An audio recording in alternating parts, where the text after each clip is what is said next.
How's it? Welcome back to another episode of Hawaiian Horology. Today we're going to be comparing and contrasting two more OEM rubber straps. If you see my other video, I talked about the Tudor strap versus the OEM Omega Seamaster 300 strap, and we came to the conclusion that, or I came to the conclusion that the Tudor was a little bit better for the comfort and wearability. But now we're going to put it against the big dog, the Oysterflex on this white gold Daytona. Of course, it's very hard to compare these two. These are two watches at very, very different price ranges, but we're just going to be looking at some of the similarities and some of the differences of these two rubber straps. So here we go.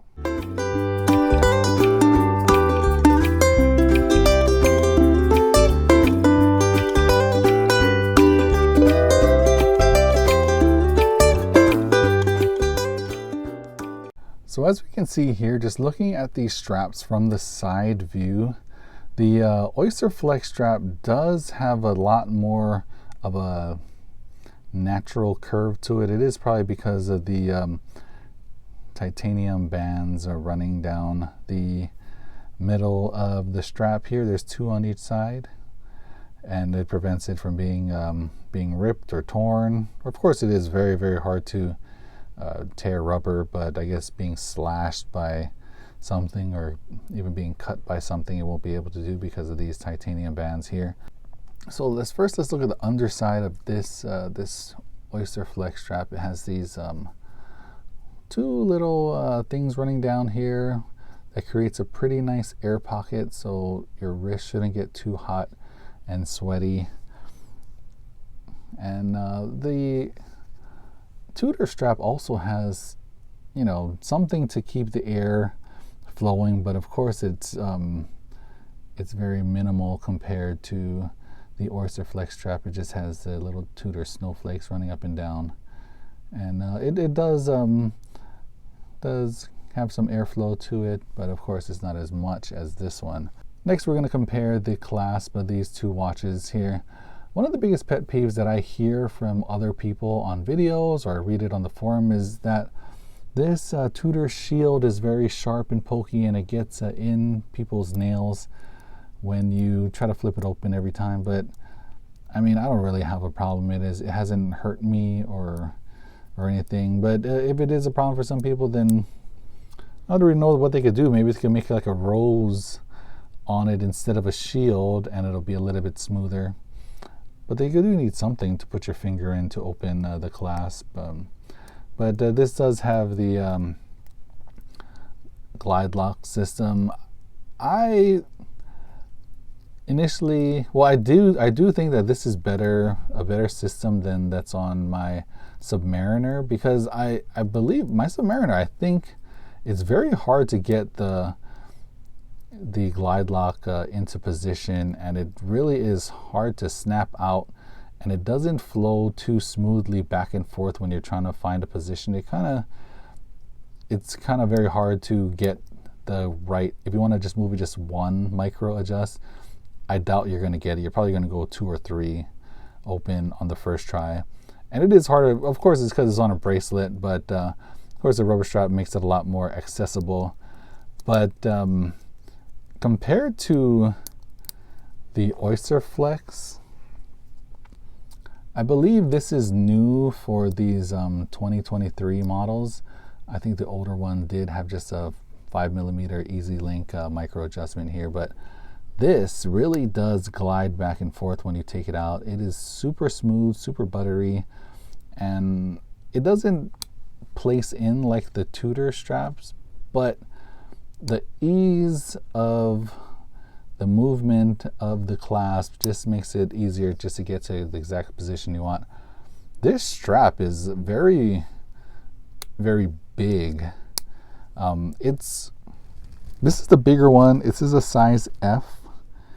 I'm not sure what the other letter is, but I know this has to be the bigger strap of the two, because I wear all my Rolexes on a Jubilee.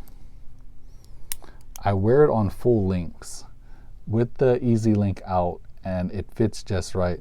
Right now on my wrist, this has a glide lock all the way in, and it is still like, I like to wear my watches on rubber strap a tad looser.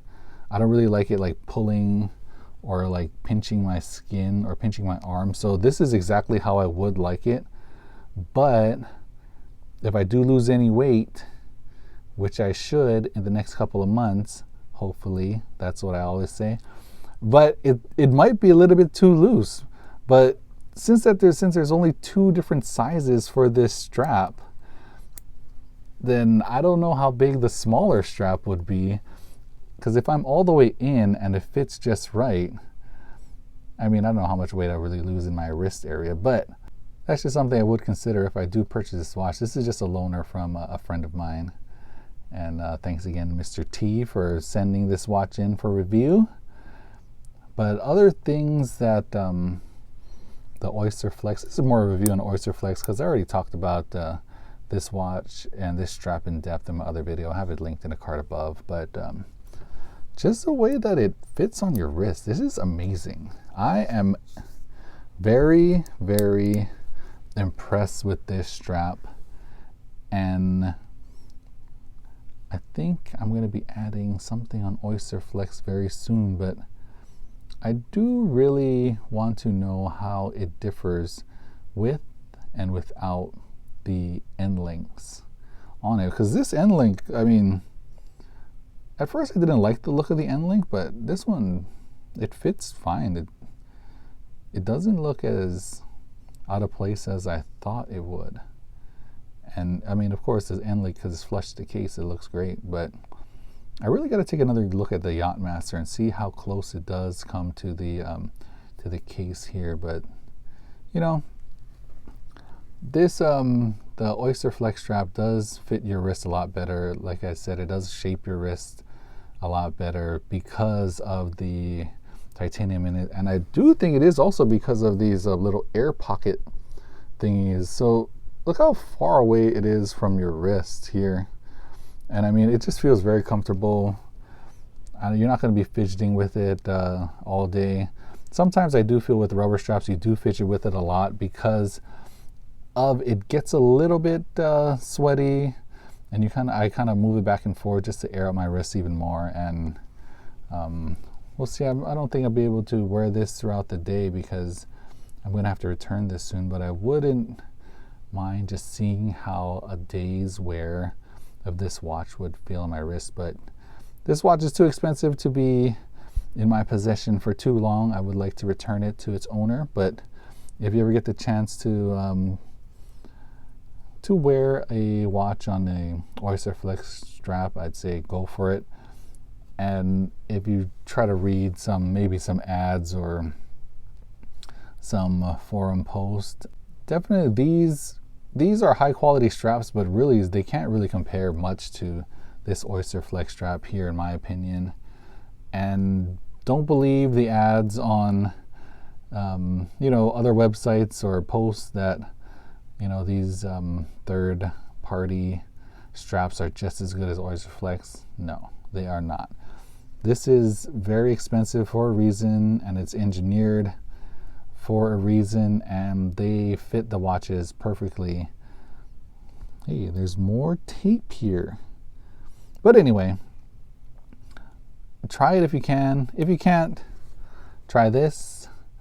And if you can't, get some other kind of third-party strap. But thanks again for watching another episode of Hawaiian Horology.